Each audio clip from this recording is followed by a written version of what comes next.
In 2025, my YouTube views dropped by a third and my revenue by a quarter. I'll let that sink in. But don't worry, this isn't a burnout story or me throwing my teddy bear out of the pram and saying, I'm going to leave YouTube. I still love YouTube. And I didn't stop uploading. I still uploaded a video a week, and I don't think the quality got worse. So something else was going on. What did change was YouTube itself.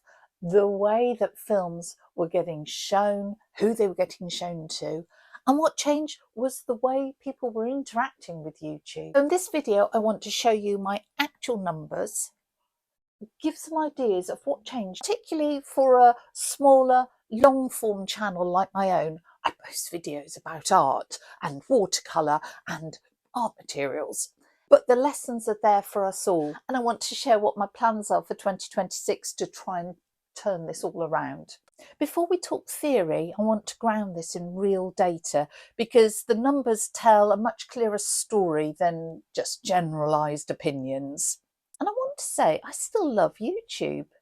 Where else can I get my art seen by 3.7 million people without leaving the confines of the shed at the bottom of the garden?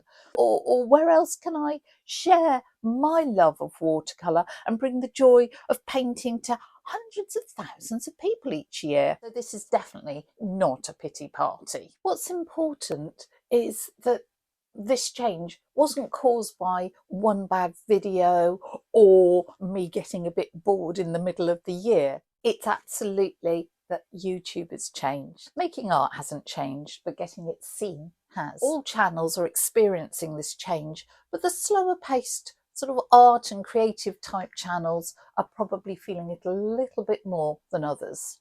So let's look at my 2025 numbers. You can see here views are down by over 30%. Revenue is down by 25%. My revenue from YouTube is all from AdSense, pretty much. I avoid sponsored videos because I don't like anyone telling me what to do. My subscriber count is still growing by 500 people a month, but in 2024 it was growing by about 1,000 a month. Your subscriber number doesn't particularly matter once you've got past the monetization threshold of 1,000, but it does matter to me emotionally, and I would love to reach that 100,000 mark. Reach per video is down. This all isn't about one bad video, it's a platform-wide pattern. Let's look at the major YouTube changes and the trends in 2025. Everyone talks about the algorithm all the time. But the YouTube algorithm has changed. It is now prioritising videos that have instant bang for your buck. They get instant attention that first 30 to 60 seconds. It's prioritising short form videos because it's competing against TikTok. So it's putting a lot more weight on the click-through rate and the retention rate for that 30 to 60 seconds. And that matters because then the video will be shown to more people. But if your click-through rate or that retention rate is lower, then it's not. And that's important for the sorts of films I make because they're slow burns. They don't grab you by the throat in the first 30 seconds. And they are actually about teaching and learning. It also means that the older films, the ones from 2-3 years ago, the evergreens, aren't getting seen as much now. And that used to be one of the brilliant things about YouTube, is that your older films could suddenly be rediscovered and they kept earning you a little bit of that AdSense money, even if they were made a couple of years back. I already mentioned shorts, but everyone is saying that attention spans are diminishing, that short form is king, and that means that long form, which is what I want to do and continue to do, really needs to have a strong hook in that first few seconds to keep people in. But equally well, we don't want it to be clickbaity, because then people will be disappointed and they will go away from my channel. I want to actually add value. YouTube this year became more watched than a lot of terrestrial channels. People are turning to YouTube for news and education, and they're also starting to watch it far more on their TV rather than just on a mobile device. So audience behaviour is definitely changing. But with that, audiences are getting a little fatigued. Maybe they've subscribed to too many channels. They're getting too many notifications, so people are just switching those off and opening fewer. And generally, there is less passive watching. The other thing is, of course, the economy. Things are a little rocky out there with lack of certainty. So advertising rates are down in a lot of niches, and that obviously impacts people like myself.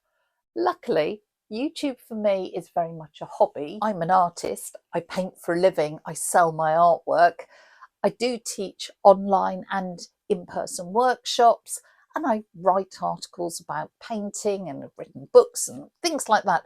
So my business is not dependent on YouTube, but I like YouTube. I do want it to be worth my time. Art videos like mine do rely on slow discovery and long watch times, and that part of the YouTube model has really been destabilised in 2025. So how did these trends show up on my own channel, which is Liz Chaderton Studio? Well, I've certainly seen videos that I anticipated doing well just stalling with maybe 1,000 views, whereas I would have anticipated a couple of thousand. I'm getting less comments as well, which is obviously partly to do with less views. I do still have a loyal audience, and thank you if you are one of my subscribers. If you do watch my videos every week and comment, I really appreciate it, because more than ever, those comments and interaction say to YouTube and the algorithm, this is worth watching, worth sharing. But what I've found is that the casual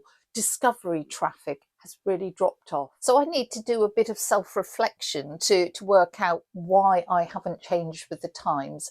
And I think my self-reflection might be useful for you if you run your own channel, or you want to start one in 2026. So I'm competing with that short form video and with things like AI content, which really give you that instant hit in 30 seconds that maybe you're looking for. I need to up my thumbnail game. My thumbnails are probably a bit boring. I don't want to do the shock thumbnails that you see all the time on YouTube, but I think they need far a stronger hook, and the first 30 seconds of my videos need to be far stronger rather than going into that sort of teacher mode. Storytelling is becoming more and more important. You know, why does this matter?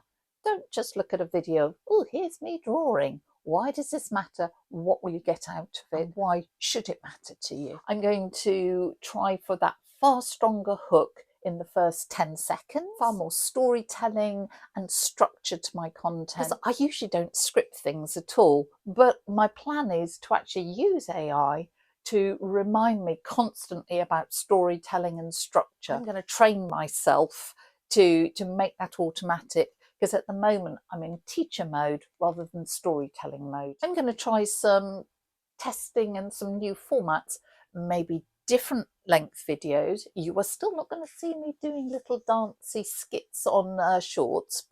You will be very happy to know. But I will try different, maybe shorter, sort of 10 minutes rather than 20 minutes. I'm going to try new thumbnail styles and new title styles. So putting a lot more effort into that title, not making it clickbait, but just making a little bit more punchy. And I'm going to do more narrative driven videos. Now, 2026 is going to be this experimentation year rather than the getting it perfect, because say I am not a full-time YouTuber and I don't have time to aim for perfection. As a general rule, I think you need to diversify away from relying on AdSense. I don't think AdSense revenue is going to suddenly improve anytime soon. But if this is your business or you want it to become a full-time occupation, I think you do need to look at sponsorships, at driving people from your channel to paid for courses, and really integrating it into your business model. And of course, there are things like memberships and those things. So I want to keep connecting with my audience. I pride myself on answering every single comment that people make on videos. So if you want to make a comment, you can see whether I actually keep that as a truth. But I do want to encourage conversation, comments, and feedback. So have you actually experienced a similar dip in views and revenue? If you have, don't take it as a sign that you're failing. It's just that the landscape has changed and you need to make some changes too. So what are my predictions for YouTube in 2026? I think that long form is still going to be important, but only if it has strong structure and strong storytelling. I think that creators who diversify will thrive best in this changing environment. There has been a slight professionalism of presentation. Yes, people are watching on their televisions, so things need to be in focus and audible, but people aren't looking for that super professional studio setup. And I think authenticity is going to be key. You've got to be able to believe that I really am an artist, really sitting in my shed at the bottom of the garden, and that you can trust me. And I think there will be fewer viral creators and people will aim for more sort of sustainability. So I would love your thoughts.